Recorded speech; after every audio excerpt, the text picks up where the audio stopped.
Je vais tout de suite passer la parole à Hervé Lemeur. Vous avez sur le programme la présence de Éric Meunier, mais qui n'a pas pu se rendre présent aujourd'hui. Et Hervé Lemeur fait aussi partie de InfoGM. Et donc la thématique générale du propos est conservée, même si sans doute chacun le fera avec sa propre sensibilité. Et donc la thématique de cette dernière intervention avant la discussion générale porte sur la veille citoyenne, sur les activités de veille citoyenne, en l'occurrence sur les OGM, avec en toile de fond cette question de savoir donc comment des savoirs peuvent être ou doivent être peut-être de votre point de vue produits en dehors des canaux de la recherche. Voilà, je vous donne la parole tout de suite. Oui, bonjour, merci beaucoup. Merci aux organisateurs et de m'avoir donné la parole en remplacement d'Éric Meunier, qui en fait est malade. Donc je vais parler au nom d'InfoGM, puisque je suis dans le conseil d'administration d'InfoGM. Ce sera peut-être mieux comme ça. Alors, InfoGM est une association 1901 fondée au début des années 2000. Les fondateurs sont partis du constat d'une information parcellaire, parfois extrêmement pointue, pas toujours disponible et rarement d'appropriation facile. Notre centre d'intérêt est essentiellement l'objet OGM, mais donc aussi celui des semences, mais donc aussi celui de la propriété foncière, mais donc aussi celui des brevets, et donc aussi celui de la génétique. Et en fait, par le seul biais des brevets, par exemple, vous avez aussi les questions sur les brevets sur les médicaments, dont il a été parlé. Et je voudrais ajouter, en fait, on s'est mis d'accord avec Madame Goldringer, que ce qui a été dit sur les médicaments se transpose à l'identique sur les brevets sur les semences. C'est à l'identique. Voilà. Donc les OGM sont vraiment pris comme un objet global, avec des aspects divers. Il y a des points de vue. On peut avoir un point de vue de biologie moléculaire. Je pense qu'il a déjà été un peu dit qu'il était partiel, voire partial. Il y a aussi un point de vue de biologie des populations. Il y a un point de vue économique. Il y a un point de vue juridique, les brevets sur le vivant dont j'ai parlé. Il y a un point de vue politique, la perte d'autonomie des paysans. Et tout ça nous a motivés donc pour faire une association avec en plus le constat de décisions politiques dont la motivation au sens de justification, hein, parce que la motivation de ce qui est dans la tête, ça on ne la connaît pas toujours très bien. Donc la motivation au sens de justification est parfois fondée sur une partie seulement des arguments scientifiques. Donc une partie de la décision est donc absente, masquée, et il nous semble intéressant de travailler à le souligner, l'extirper. C'est-à-dire que dans ce qui est énoncé comme une décision politique, rationnelle, fondée sur de la sound science, de la science saine, il y a énormément de choses. Et c'est ça ce qui nous semble intéressant. Comme d'autres, donc, nous avons constaté qu'il y a des acteurs qui sont censés être à l'autre bout de la flèche de l'information, la flèche qui est très directionnelle, en gros qui va des sachants vers les non-sachants. Ce n'est bien sûr pas pour moi méprisant, surtout pas. Et donc en fait, à l'autre bout, ils sont assez méprisés. Et pourtant, ce sont les professionnels, les acteurs. En clair, les paysans ou les paysans boulangers ou les militants pour mon sujet OGM. Donc très généralement, ce sont les acteurs qui sont à la base du besoin véritable. Alors donc notre mission, donc à InfoGM, est de digérer les connaissances des différents acteurs, les chercheurs, les paysans, mais aussi les militants associatifs. Et parfois de verbaliser un sentiment qui peut être dit de façon un peu fruste, mais qui n'en est pas moins fondé quand on y réfléchit et quand on le verbalise. Mais c'est donc aussi de problématiser, c'est-à-dire de mettre en relation ou en discussion les différents acteurs, quitte à essayer de traduire un peu. Parce que c'est vrai qu'il y a des articles de biologie moléculaire qu'il est difficile de lire comme ça, c'est un peu abscon. Et en fait, cette problématisation opère aussi vis-à-vis des politiques. Alors là, c'est peut-être une incise plus personnelle. Moi, j'ai eu des débats avec des politiques, des députés, des sénateurs, et j'ai pris conscience de la vacuité de mon action si jamais je pars du principe qu'ils savent quoi que ce soit. Non, vraiment, ils sont capables de poser des questions extrêmement pointues dont le but est de voir si vous connaissez bien, mais après, les généralités, non. Allez, je vais vous faire sourire, je rajoute un petit peu. Une députée qui, un jour, je viens la voir pour lui parler des OGM, et puis je lui dis, ouais, les OGM, on n'en a pas toujours fait. Elle me dit, ah non, ça, c'est pas vrai. Je lui dis quoi? Donc je reviens à la définition, je reviens à tout un tas de choses assez solides. Elle me dit, non, vous voyez, dès qu'il y a une translocation, vous voyez le mot scientifique qui est là pour avoir cet argument d'autorité, c'est non naturel, donc là c'est un OGM. Alors, j'étais un peu mal à l'aise parce qu'effectivement dans la définition, il y a l'adjectif naturel. Et pour me faire comprendre, elle me dit non, je vous explique. En fait, un enfant trisomique est un OGM. Véridique. Et elle était contre les OGM. Bon, c'était juste, je ferme la petite parenthèse. En tout cas, les connaissances, c'est abyssal. Donc il vaut mieux faire revenir au début. Ne jamais se laisser berner non plus par l'argument de la science saine ou sound science, qui en fait n'est pas un argument. C'est ce qu'on appelle aussi un argument d'autorité, mais ça n'est pas un argument. C'est juste tais-toi. Bon, nous on n'est pas du genre à se taire. Il ne faut pas non plus s'enfermer dans les discours disciplinaires. Par exemple, pour un biologiste moléculaire, l'interaction avec l'écosystème. Bon, après Isabelle, je vais avoir du mal à être plus convaincant, mais pour un biologiste moléculaire, l'interaction avec l'écosystème, c'est invisible.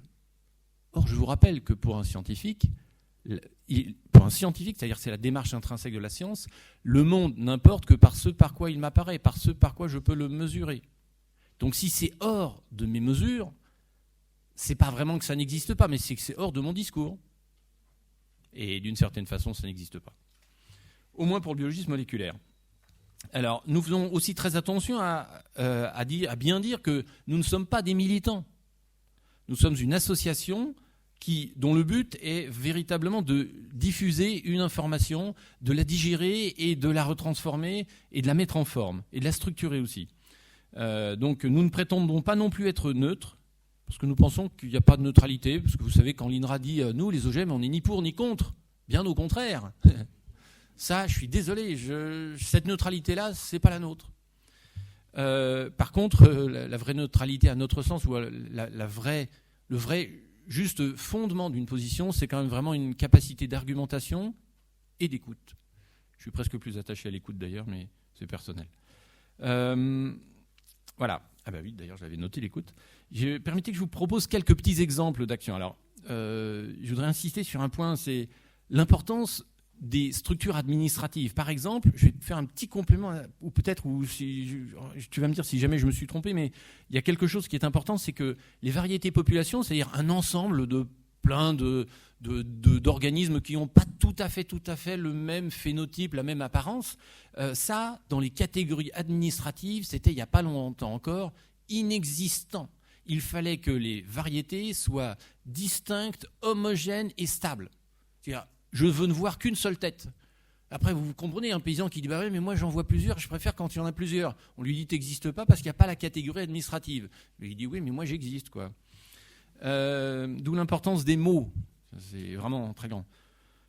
Bon, je ne vous saoulerai pas trop avec cette histoire d'OGM tolérant à l'insecte, qui n'est pas tolérant à l'insecte, puisqu'il tue l'insecte. Hein, c'est quand même fort. On parle de tolérance pour tuer. Moi, ça me donne des envies de tolérance. Alors, encore une fois, les mots. Il me semble important de rappeler qu'il n'y a pas si longtemps que ça, et d'ailleurs encore maintenant pour les industriels, on parlait des nouveaux OGM en parlant des New Breeding Techniques, c'est-à-dire nouvelles techniques de sélection. New Breeding Techniques. Nouvelles, oui. Techniques, oui. Mais breeding, non. Il s'agissait d'opérer des techniques du genre CRISPR-Cas9, des TALEN, des Doisingues, etc., plein de trucs que certains dans la salle connaissent mieux que moi, pour fabriquer des organismes génétiquement modifiés dont les industriels nous disaient « Ah non, ce ne sont pas des OGM ». Donc des organismes génétiquement modifiés qui ne sont pas des OGM. Non, si vous comprenez, c'est pas grave, vous comprenez, c'est de la publicité, je me fais le rapport de la publicité. Et donc les industriels, et il n'y a pas longtemps encore, la Commission européenne parlait encore de New Breeding Techniques. Alors que nous, ça fait des années qu'on parle de nouvelles techniques de modification génétique, terme qui ne nous semble pas scandaleux et pas tellement propagandiste. Alors que les autres, si, mais les autres, c'est l'État, et bon, l'État, il fait peut-être aussi de la propagande. Pour ce qui est de l'action de Infogem, une des actions a été dans le cadre d'un procès qui a été fait par plusieurs associations et un syndicat paysan devant le Conseil d'État puis devant la Cour de justice de l'Union européenne. Il a été soutenu que donc ces New Breeding Techniques n'étaient pas des nouvelles techniques de sélection, mais étaient bien des techniques de modification génétique. Et en fait, Infogem a été là comme soutien pour diffuser l'information, d'une part des scientifiques, d'une part des syndicats. Et en fait, de mélanger. C'est-à-dire que l'information, il n'y a pas un flux directionnel et il n'y a même pas un flux linéaire. C'est pas une droite. Voilà. Et c'est même pas bidimensionnel. Et donc on a vraiment insisté sur le fait que les États en plus soutenaient que les techniques CRISPR ne donnaient presque jamais d'OGM régulés. Donc les associations et le syndicat étaient seuls contre tous les États et la Commission européenne. Ils ont quand même gagné. Comme quoi il ne faut jamais désespérer. Vous savez, les gens qui vous disent « Ah, on n'arrête pas le progrès ». Ouais, juste, ils veulent vous dire « Taisez-vous ». Je vous ai dit, on ne se tait pas. Donc ce qui est intéressant, c'est de voir que la Cour de justice de l'Union européenne a suivi l'argumentation des associations, jusque dans les considérants de la directive qui ont été invoqués, etc. Donc jusque dans les détails. Ce qui montre que le travail de collecte, de lecture, l'énorme travail de plusieurs personnes a été apprécié. Et donc encore une fois, il ne faut jamais désespérer de se battre. Il ne suffit pas d'espérer pour entreprendre, ni même de réussir, pour persévérer. C'est Guillaume d'Orange, hein, c'est pas de moi. Autre point qui me semble intéressant, c'est en fait il y a eu un rapport en 2011, je crois à peu près, le rapport ESCO sur les variétés rendues tolérantes à des herbicides. Il s'agit de plantes qui, par des bidouillages divers, sont devenues tolérantes à des herbicides.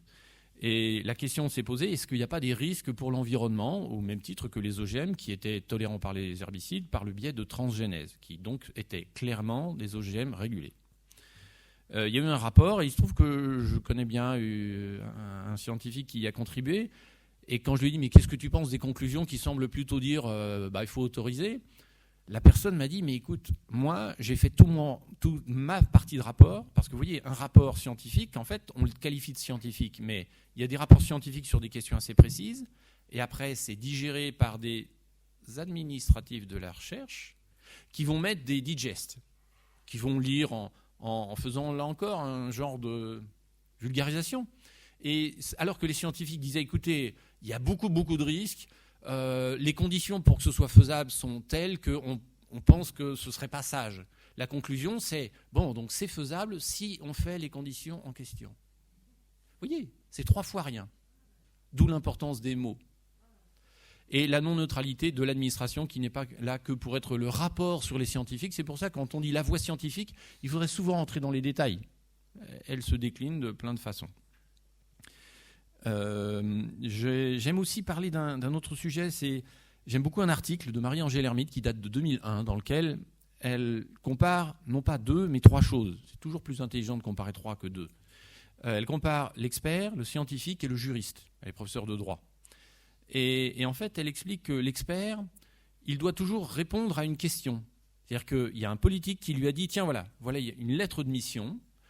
Je vous demande de former une commission à l'aune de ce que vous semblez être les vrais spécialistes, ceux qui n'ont pas d'intérêt financier et donc pourraient peut-être être intéressants.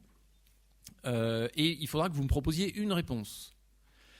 Et elle, ce qu'elle dit, c'est que l'expert, c'est-à-dire le scientifique mis en position d'expert, qui doit donc répondre à la question d'expertise, ce n'est pas pareil que le scientifique, parce que le scientifique, c'est toujours c'est toujours compliqué. On peut toujours dire un peu autre chose, on peut toujours changer. Et comme ça a été dit tout à l'heure, la vérité scientifique, s'en méfier.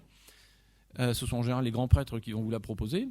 Et donc Marie-Angèle Hermite compare le scientifique, le juriste et l'expert. Et elle dit, en fait, le juriste, le magistrat par exemple, lui, il écoute les différentes parties. Il applique un principe du contradictoire. Son équivalent en science, c'est en fait la falsifiabilité, quand même.